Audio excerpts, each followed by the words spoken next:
ایک ایسی وادی جو جنوں، پریوں، بھوتوں، دیو اور عجیب الخلقت مخلوق کے متعلق جانی جاتی ہے۔ ایسا پہاڑ جہاں ہمیشہ اندھیرا رہتا ہے، چاند سورج کی روشنی وہاں کبھی نہیں پہنچتی۔ وہ وادی جہاں آج تک کوئی شخص نہیں پہنچ سکا۔ کیا یہ وادی جنوں کا دیس ہے یا کسی اور دنیا میں جانے کا کوئی پراسرار راستہ؟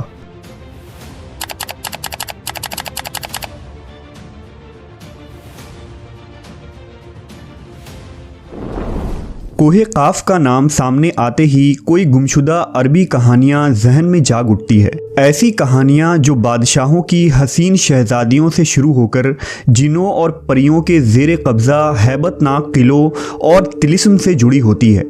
ایسی کہانیوں کا مرکز عام طور پر یہ ہوتا ہے کہ فلاں ملک کے طاقتور بادشاہ کی حسین اور نرم و نازک شہزادی کو فلاں جن یا دیو نے اغوا کیا اور کوہ قاف کے کسی وادی کے تاریک محل میں لے جا کر قید کر دیا۔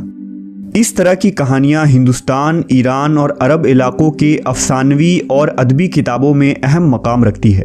تحریری شکل میں موجود ہونے کے علاوہ یہ داستانیں سینہ بسینہ روایتوں کی شکل میں بھی منتقل ہوئی ہیں۔ جبل قاف یا کوہ قاف مشرقی وسطیٰ اور عربوں کے مشہور افسانوں میں ایک افسانوی پہاڑی سلسلے کا نام ہے۔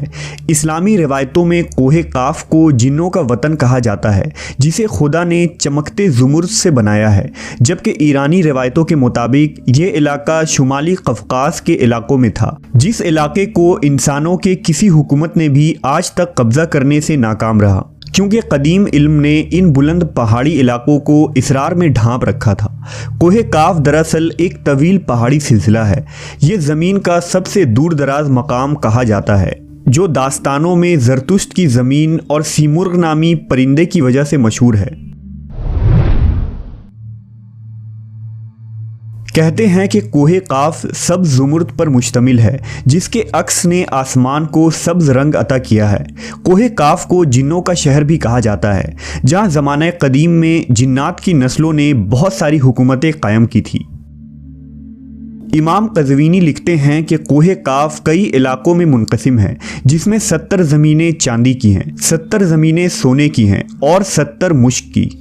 عربی کتابوں کے مطابق قاف پہاڑی سلسلوں میں سب سے اونچا تھا، جو اللہ کی طرف سے زمین کو سہارا دینے کے لیے بنایا گیا تھا، اور اس دنیا میں جتنے بھی پہاڑی سلسلے ہیں، تمام سلسلوں کی شاخیں زیر زمین کوہ قاف سے جڑا ہے۔ اس طرح کوہ قاف جو اس زمین کا سب سے بڑا پہاڑ ہے، تمام پہاڑی سلسلوں کا مرکز ہے۔ زکریہ القزوینی نے 13ویں صدی میں عجائب المخلوقات و غرائب الموجودات نامی ایک کتاب لکھی تھی، جس میں انہوں نے کاسمولوجی کے مطابق یہ نظریہ دیا ہے کہ آسمان کو خدا نے تھام رکھا ہے تاکہ وہ زمین پر نہ گر پڑے۔ اس زمین کے چاروں طرف پہاڑوں کا ایک طویل سلسلہ ہے، جس میں کوہ قاف بھی شامل ہے، جو ان سلسلوں کو کھوٹی کی طرح اپنی جگہ پر رکھتا ہے۔ اسی طرح مشہور صوفی بزرگ جلال الدین رومی نے اپنی تحریروں میں کوہ قاف کا ذکر کچھ یوں کیا ہے کہ طاقتور بادشاہ سکندر ذوالقرنین نے آب حیات کی تلاش میں مشرق کا سفر کیا تھا۔ اس سفر کے دوران آپ کوہ قاف تک جا پہنچے تھے۔ جب آپ کوہ قاف پہنچے تو آپ نے دیکھا کہ وہاں فرشتہ اسرافیل قیامت کے دن سور پھونکنے کا انتظار کر رہے ہیں۔ کوہ قاف اور اس میں آباد مخلوقات کے متعلق ایک اور روایت بیان کی جاتی ہے کہ حضرت ابن عباس فرماتے ہیں کہ رسول اللہ صلی اللہ علیہ وسلم ہمارے پاس تشریف لائے جبکہ ہم مسجد نبوی میں حلقہ بنا کر بیٹھے ہوئے تھے۔ ہمیں آپ صلی اللہ علیہ وسلم نے فرمایا، کیا کر رہے ہو؟ ہم نے عرض کیا، ہم سورج کے متعلق غور کر رہے ہیں کہ وہ کیسے طلوع ہوتا ہے اور کیسے غروب ہوتا ہے۔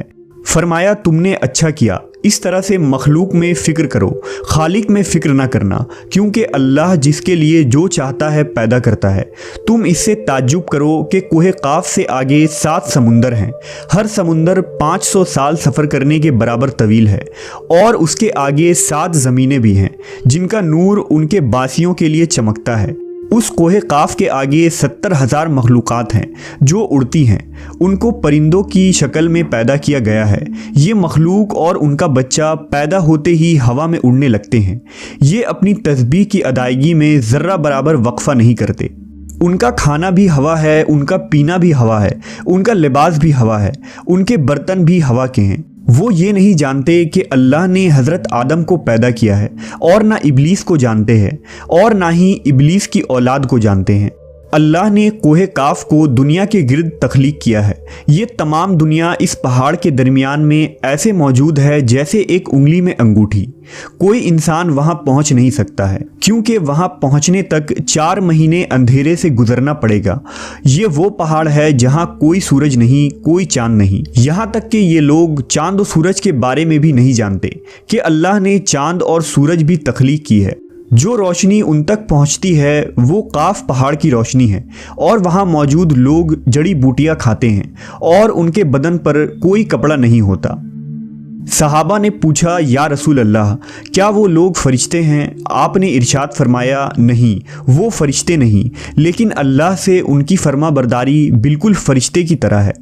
پھر آپ نے فرمایا کہ معراج کی رات ان کی ملاقات کوہ کاف کے لوگوں سے ہوئی تھی، اور وہاں کے لوگوں نے آپ صلی اللہ علیہ وسلم کی دعوت کو قبول کیا اور وہ مسلمان ہو گئے۔ صوفیہ کرام کے نزدیک دراصل کوہ کاف اس زمین میں موجود کوئی پہاڑ نہیں، بلکہ کوہ کاف سے مراد عالم مثال میں واقع وہ پہاڑی سلسلہ ہے جو بذریعہ کشف اولیاء کرام کے مشاہدے میں آتے ہیں۔ جیسا کہ خواجہ فرید الدین عطار جیسے صوفیہ نے اس تصور کا مشاہدہ کیا ہے۔ طریقت میں کوہ کاف کو شعور کا ایک دائرہ اور مرید کا حد سمجھا جاتا ہے، جسے پا کر بندہ فنا فی اللہ کے درجے تک پہنچ جاتا ہے۔ بہت سارے لوگوں کا یہ ماننا ہے کہ یہ لفظ کاف کسی چیز کی مرکز کو ظاہر کرتا ہے، اور یہ لفظ اتنا مقدس ہے کہ قرآن میں پوری ایک سورہ کا نام سورہ قاف ہے، جو اس کوہ کاف پہاڑ کی طرف اشارہ کرتا ہے۔ اس سورہ میں اللہ کی وحدانیت، موت اور زندگی کا نظریہ پیش کیا گیا ہے۔ کوہ کاف جغرافیائی اعتبار سے ہماری اس زمین میں کہاں موجود ہے، اس کے متعلق مختلف نظریات پائے جاتے ہیں۔ زیادہ تر مورخین کا اس بات پر اتفاق ہے کہ عربی داستانوں کی کوہ کاف دراصل موجودہ روس میں قفقاز یعنی ماؤنٹ کوککس نامی ایک پہاڑی سلسلہ ہے۔ یہ علاقہ یورپی روس میں بحر اسود اور بحر قزوین کے درمیانی حصہ ہے، جس میں آرمینیا، آذربائیجان، داغستان، روس اور چیچینیا جیسے ملک شامل ہے۔ یہ علاقہ قدرتی حسن سے مالا مال ہے، جہاں جانوروں اور پرندوں کی بے شمار اقسام پائی جاتی ہیں۔ جھیلیں، آبشاریں اور چھوٹے چھوٹے چشمے دیکھ کر ایسا معلوم ہوتا ہے گویا جنت زمین پر اتر آئی ہے۔ یہاں انسانی آبادی بہت ہی کم ہے۔ یہ پہاڑی سلسلہ ایشیا کو یورپ سے جدا کرتا ہے۔ اگر کوہ کاف کو خلائی سیٹلائٹ سے دیکھا جائے تو یہ علاقہ سفید پٹی جیسا نظر آتا ہے، جبکہ بعض محققین کا خیال ہے کہ کوہ کاف انٹارکٹیکا کے ان ویران اور برفیلے علاقے میں موجود ہے جو ہمیشہ بادلوں اور اندھیروں سے ڈھکا ہوتا ہے، جبکہ کچھ لوگ قدیم دور کے اٹلانٹس سٹی کو ہی کوہ کاف قرار دیتے ہیں، جو کسی بڑے عذاب کی وجہ سے تباہ ہو چکا ہے۔